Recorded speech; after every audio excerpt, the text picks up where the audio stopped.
नमस्कार मित्रांनो, DDM news चॅनलमध्ये आपले सर्वांचे स्वागत आहे. आज आपल्यासमोर आम्ही एक आगळीवेगळी बातमी घेऊन आलेलो आहोत.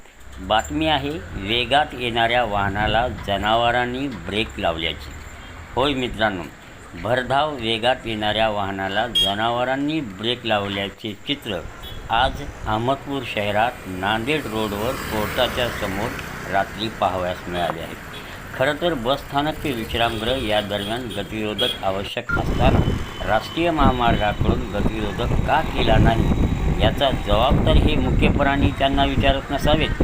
कारण नांदेड रोडवर भर रस्त्याच्या मधोमध या मुख्य जनावरांनी आपला ठिय्या मांडला असून ते भर रस्त्यात थांबून वेगाने येणाऱ्या वाहनाला गतिरोधक लावून या मार्गावर गतिरोधक करावा अशी मागणी तर हे मुख्य प्राणी करत नसावेत ना, असे प्रश्न या निमित्ताने पडल्याशिवाय